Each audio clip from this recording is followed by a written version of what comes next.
Have you ever felt like no matter how hard you try, you just don't move forward? Like you're doing everything you're supposed to do, saving, working, keeping your expenses low, but something still keeps you stuck? What if the problem isn't your income, but your mindset? What if your brain is still operating in survival mode, trying to build a wealthy future while being terrified to let go of the past? Could that be why you're still not getting ahead? You've probably asked yourself quietly, late at night, why am I still here? Why haven't things changed? You're reading the books. You're watching the gurus. You're trying to save, to be responsible, maybe even avoid debt. But deep inside, a part of you feels like no matter what you do, nothing really shifts. That's not laziness. It's not lack of discipline. It's something far more subtle. You've been taught to think like someone who's just trying to survive. And no one ever showed you how to think like someone who's actually allowed to build wealth. You hesitate to invest, delay bold moves, overanalyze risk, all under the disguise of being smart. But what if those habits are just fear in a costume?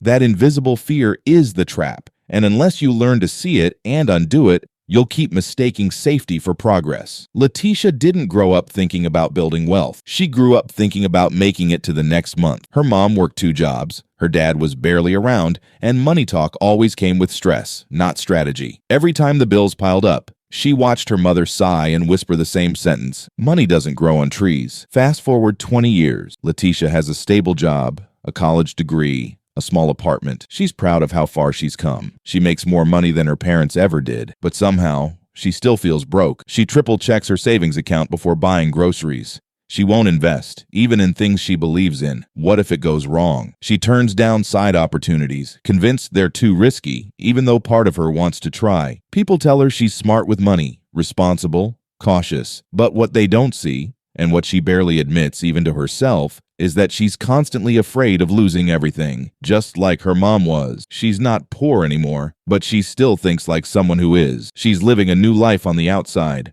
but carrying her past on the inside. And that past is now deciding her future. You might not know Letitia, but I'll bet there's a version of her living inside you too. Because the truth is, it's not just about how much you make. It's about how much freedom you allow yourself to feel. And most people never learned how to do that. You'd think that once you make more, save more, or get out of debt, the fear would fade. But it doesn't, because the fear never lived in your bank account. It's always lived in your mind. Most people aren't actually thinking about getting rich. They're thinking about not being poor. They're making safe decisions, avoiding unnecessary spending, delaying ambition. But deep down, their financial choices aren't based on growth. They're based on defense. They're playing not to lose, not to win. So they hold on to the job they hate, because at least it's stable. They keep their money in savings, afraid to invest, even in themselves. They say no to opportunities because the voice in their head is louder than the one in their heart. And the most dangerous part, these choices feel smart, logical,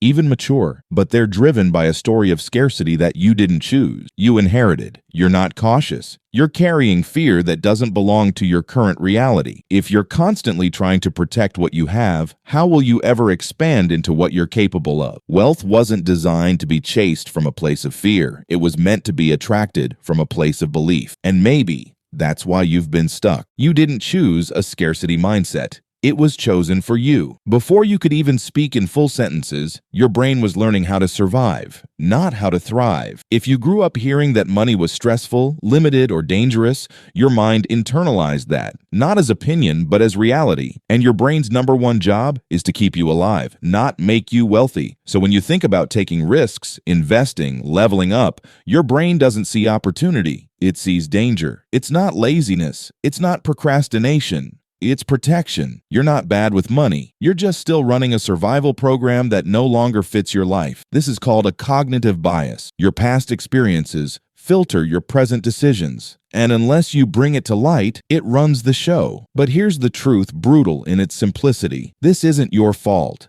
but it is your responsibility now. If you don't face the beliefs you inherited about money, success, and who you're allowed to become, you'll pass them on, just like they were passed to you. You may not have created this mindset, but you are the only one who can break it. And that's where real wealth begins. Not in your wallet, but in your wiring. You don't just act based on what you know. You act based on what you believe, especially about yourself. That's why people repeat patterns that hurt them, even when they know better. Because knowledge isn't transformation. Belief is. If deep down you believe that money is hard, that success is unsafe, or that rich people are greedy, your actions will bend to protect that belief, even when logic says otherwise. Here's how it works. You believe money is limited. You don't invest. Your money doesn't grow. You feel stuck. That reinforces the belief that money is limited.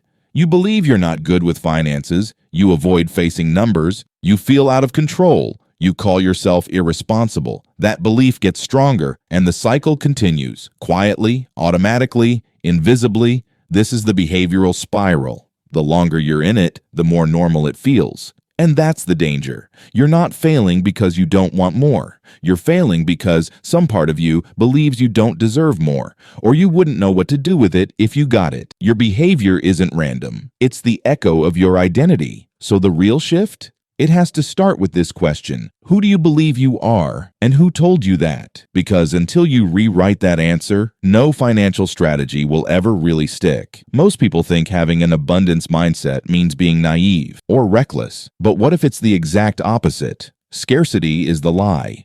Abundance is the upgrade. A scarcity mindset makes you overthink spending $100 and never strategize to earn $10,000. It makes you work harder, but never smarter. It keeps your focus on preservation instead of creation. The people who change their financial reality aren't the ones with the perfect plan. They're the ones who believe there's something more available, even when they can't see it yet. That belief changes everything, because when you truly think bigger, you don't waste time on fear. You invest. You ask. You move. You grow. An abundance mindset doesn't mean you throw your money around. It means you lead your decisions with vision, not survival.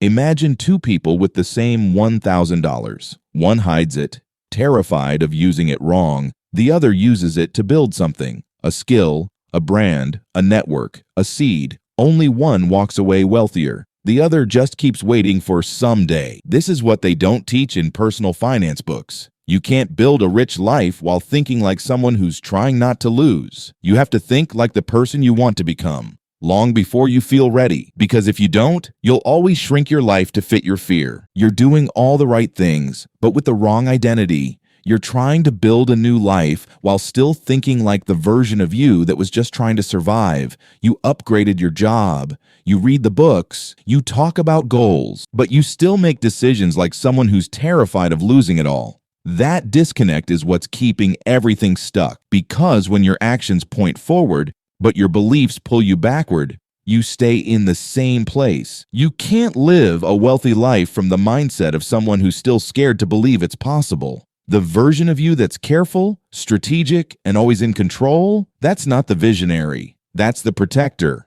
And protectors don't build empires. At some point, you have to stop rehearsing failure and start trusting who you're becoming, even if it scares you. Until you stop identifying with the version of you that was broke, unsafe, or unseen, everything you build will quietly collapse back to their level. Wealth doesn't require transformation later. It requires it before. Remember that question I asked at the beginning? What if your mindset is the reason you're stuck? Now you know. It is. And now, it doesn't have to be. If this hits something deep, don't stop here. The next step is unlearning the patterns that keep dragging you back. See you in the next video from the Money Psychology Hub.